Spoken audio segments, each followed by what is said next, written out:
Hello, this is Archie Dunlop with Talking Astrology with Archie on Sunday, May the 6th, 2023. I'm not really a big fan of the monarchy. Um, that doesn't mean that I see any particular reason to get rid of it. I suppose, one advantage of a monarchy is that everyone knows it's absurd.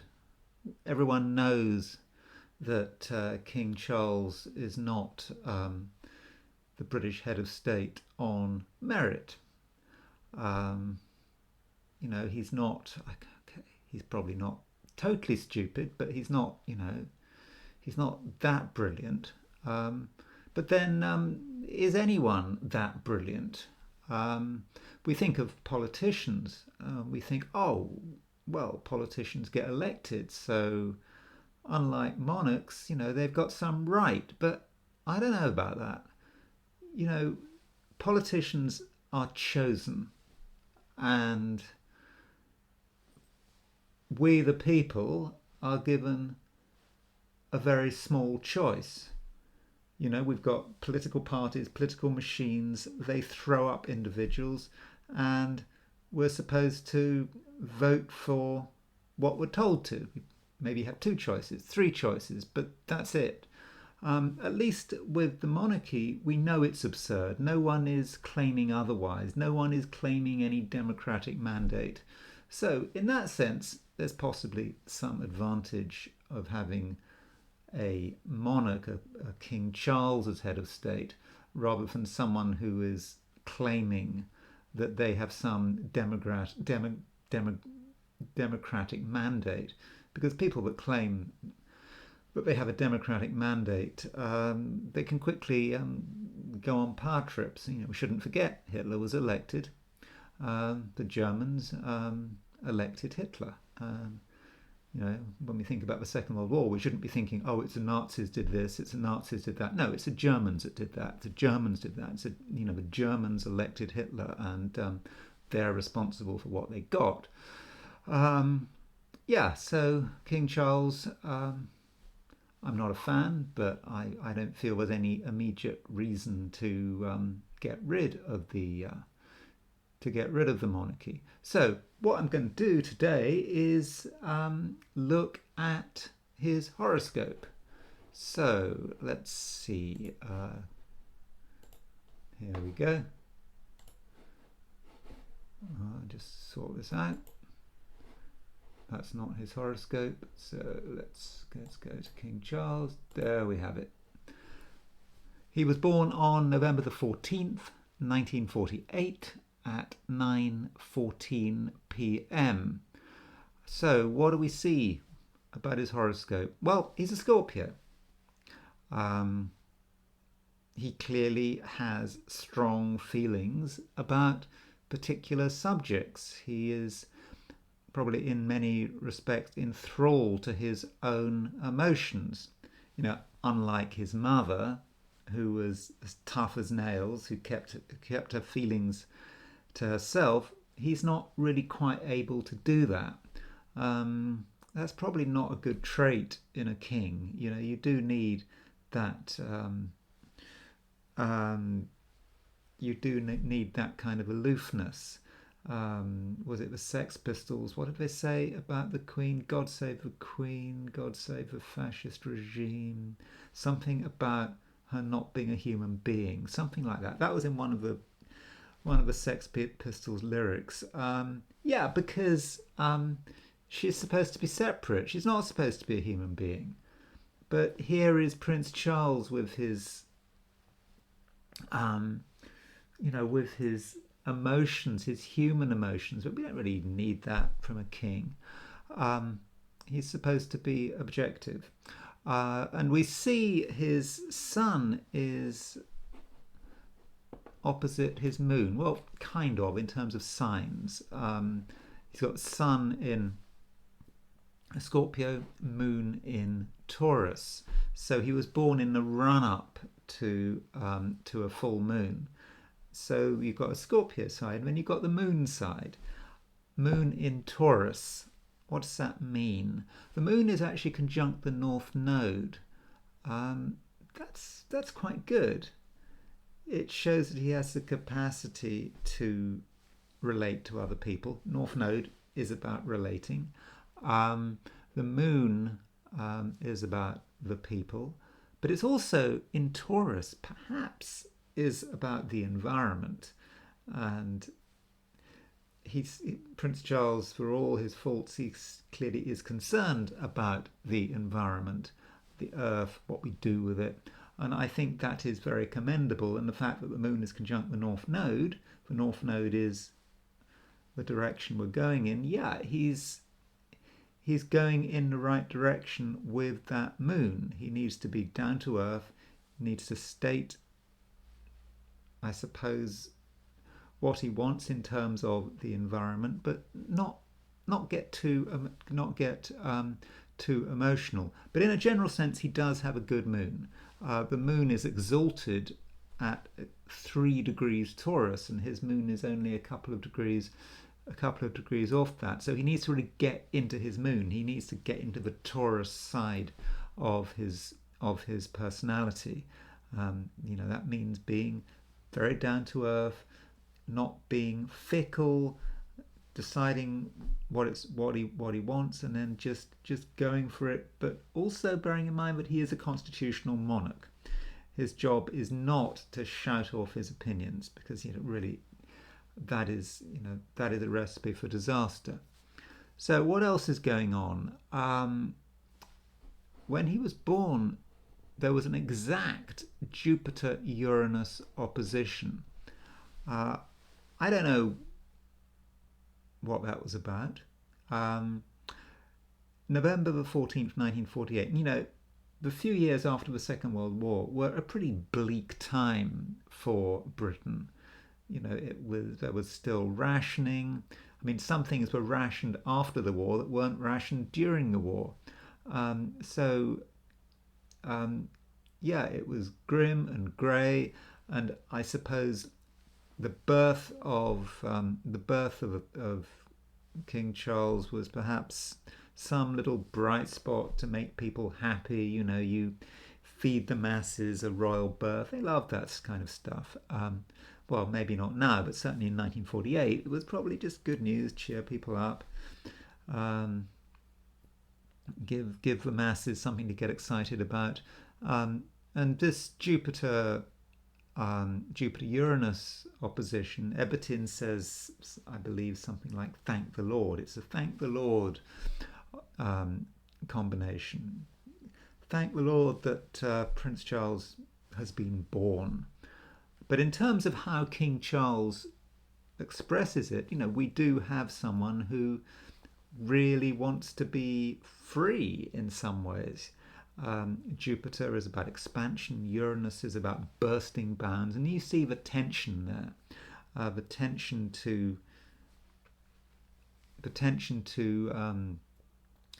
express himself and be himself. And of course that's where we get this problem, that he is known to be too keen to promote his favorite causes. I mean, for example, writing letters to politicians, which is really not the done thing. So what else is going on? He has got a conjunction between Venus and Neptune on his IC, the lower part of his chart. Venus is a planet of love. Venus is about women. It's conjunct Neptune. It's all a bit confused. And as we know, Charles's personal life is somewhat chaotic, and it's all happened in public, which has made it far worse. With Diana and a Camilla, and of course, I suppose more recently you've got Prince Harry. So it's all a big problem. This Venus Neptune conjunction is in the 4th house. That's connected with the family. And in terms of karma and direction, note the South Node is in the 4th house. So he should be moving away from his obsession with what's going on in his family circle. The family can drag him down and perhaps bring out the worst in him. And this would suggest that when you have a Prince Harry saga, it really must be causing him a lot of damage. He needs to move towards his North Node, which is what he should be doing. Taurus, being out there in the public eye. Yeah, that's very important. Now, what I want to do to finish up is just look at what's happening to Charles at the time of his coronation. What was happening at the time of his coronation. So let's put the charts of that and the coronation side by side. So we've got the inner wheel. We're going to have Charles. The outer wheel will have the coronation. There's actually quite a lot going on astrologically at the time of his coronation. The most important thing in my mind is the North Node when he was born was at 458 Taurus, and the North Node at the time of his coronation was at 4-3 Taurus.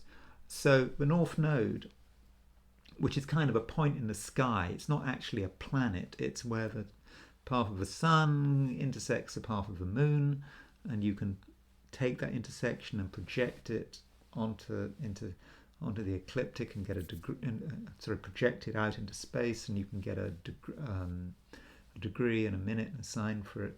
So his North Node at 4 Taurus is being aspected by the transiting North Node at 4 Taurus. So the North Node has come round. It's a very slow moving point. It's come round to the place when he was born. And this is possibly the most positive thing about the coronation.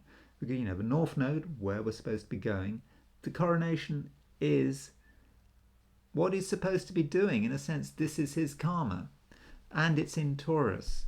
His job as king is to provide stability in Taurus. That's his job. If Taurus is the environment, we know that he can't actively promote environmental green causes, but somehow he has to subtly make it clear that it's something to go for. Perhaps he needs to be a role model. What would be great would be if Prince Charles could stop. It's King Charles. Sorry. King Charles could stop travelling, for example, stop using aeroplanes, that kind of thing. That would be great. Of course, he's not going to do that. There are other things going on. Venus is conjunct his Uranus, so that's the whole desire to be free, I suppose. Is his coronation going to make him free? Possibly not. Particularly when Saturn, there's Saturn at 547 Pisces. It's very close to the opposition of his Saturn at 516 Virgo. So that shows that the coronation is maybe something of a chore. This whole business of being king is, perhaps is going to be a bit of a pain for him. Now, I looked at his horoscope from a perspective of Indian astrology, and the chart looks slightly different, and I'm not going to show it to you, but in Indian astrology we go through great periods of life, and currently he's in a period of life ruled by Jupiter, and in 2029, I think it's 2029, he moves to a period of life ruled by Saturn, and I'm thinking that ideally he should try to abdicate then, maybe 2029. So, be king for 5 years and then probably step back. Particularly as the coronation chart, he's going to be crowned. He's crowned just after a full moon, and that's not great. That's not a good omen for him as being king. So I think he needs to realise that he's not going to or shouldn't be king for the rest of his life. He needs to back off at some stage. So that's enough for King Charles. I'm to be honest, I'm not particularly interested in him. But I suppose as it's a coronation, I should look at his horoscope. But what I'm going to do now, as usual, is I'm going to look at the chart for today, which is Saturday, May the 6th. No, sorry, it's not Saturday, it's Sunday now. Sunday, May the 7th, 2023. So I'm going to look at this chart, give us an idea of what we can expect for today. Notice that the moon is now in Sagittarius. That's, that a very different energy from moon in Scorpio. We can be more open, we can express ourselves, we can share our true feelings without worrying too much about how other people are going to react. But we also have to remember that there's been another sign change, which is rather different. Venus has moved from Gemini into Cancer. Venus is the planet of love, it's a planet of relationships, it's a feminine planet, and when it moves into Cancer, it becomes more staid. In Gemini, wanted variety. People wanted the mix of lots of different people that got bored quickly. Now, with Venus in Cancer, we want to have some stability in our life, perhaps domestic security, that kind of thing is going to be important to us. Now, that Venus is making a quincunx aspect to Pluto. That means it's a 150-degree aspect. We can see that it's 5 signs, 1, 2, 3, 4, 5. So, although we're going to be wanting security and stable relationships and so forth, it may be hard to find, because with Venus making that quincunx at 150-degree aspect to Pluto, there's going to be some intensity, there's going to be power struggles. We may find that people are sort of messing around, and in the end it may be very difficult to get comfortable with any one person. So bear that in mind, and maybe we might decide that it's just better to stick to our own company, and if we insist on mixing with other people, just keep it simple. Don't get too emotional about it, because things could go from bad to worse. And there are other things going on, like I mentioned yesterday that Hades is on the Venus-Mars midpoint. Well, Hades continues to be on the Venus-Mars midpoint. Remember, Venus is about sexuality, Hades is about sleaze. So when it comes to issues relating to sex and whatever turns us on, be really careful. Avoid sleaze. Hades on the Venus-Mars can be connected with prostitution, money for favors, whatever. So we need to keep it simple. We need to stay away from the low life. So that's something to bear in mind. Oh, if you're into hypothetical planets, Mars is aspecting Zeus.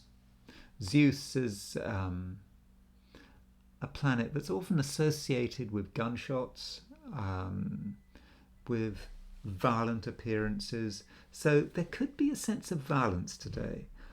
Maybe we won't feel it as individuals, but it might be something collective. It might be something going on in war zones. So if we're in the military, we might really experience it. If we're playing around with guns, Mars on Zeus, Mars hitting Zeus, that could be dangerous. If you're playing around maybe with electricity, just don't do it. So just bear that in mind. I suppose on a positive note, Mars aspecting Zeus allows us, if necessary, to make a sudden impact, but only if necessary. Remember, it's a Sunday. We don't want to spoil, we don't want to disturb the peace unless we really have to. Now, as far as my forecasts for the 12 signs are concerned, I'm more positive than usual. So we've got Aries, 4 stars. You're feeling more upbeat as limitation dissolves into opportunity. Taurus, 4 stars. The craziness is over and it's time to enjoy the home comforts. Gemini, 3 stars. Partners and others can't be avoided, and if possible, try to be nice. Cancer, 4 stars. With Venus moving into your star sign, you're a warm and welcoming person. Leo, 4 stars. It's okay to shed responsibility and start having fun. Virgo, 3 stars. Nothing much needs to happen. Be yourself, and I think everything will be fine. Libra, 4 stars. In terms of business and career, a new cycle is starting. Be caring, be successful. Scorpio, 3 stars. People want certainty. They want to know that they're going in the right direction. But money matters can't be ignored. Sagittarius, 4 stars. You feel comfortable with yourself and your surroundings, and self-expression becomes increasingly easy. Then we've got Capricorn, 3 stars. Relationships have a role to play, but some things need to be kept secret. Aquarius, 3 stars. You know how to make people feel uncomfortable, and perhaps that's a good thing. And finally, Pisces, 5 stars. You have a plan and you have the charisma to make things happen. Okay, so I'm now going to turn to the I Ching.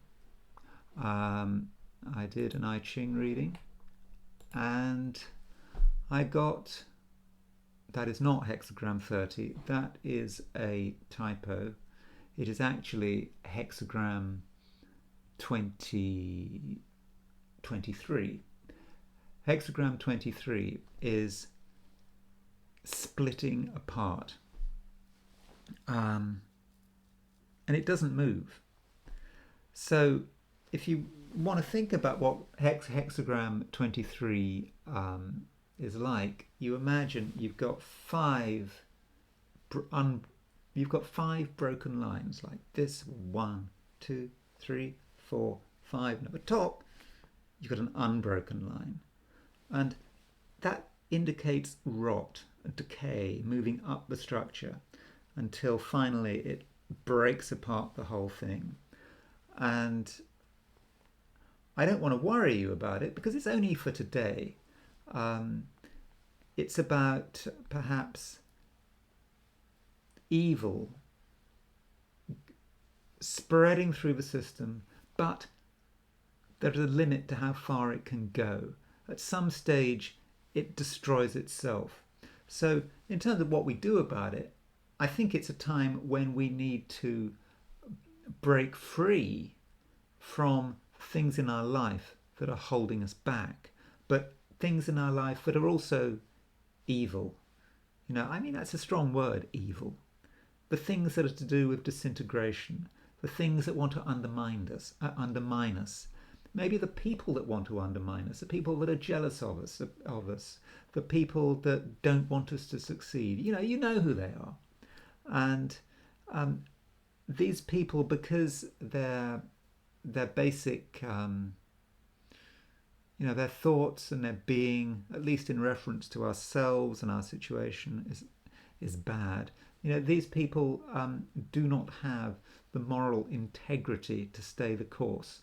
So this is a time where we can upset everything, when we can clear the things holding us back and start afresh. We can't move on until the old situation has disintegrated, fallen apart, and then we can be free. Anyway, that's all I'm going to say for today, and I will talk to you tomorrow.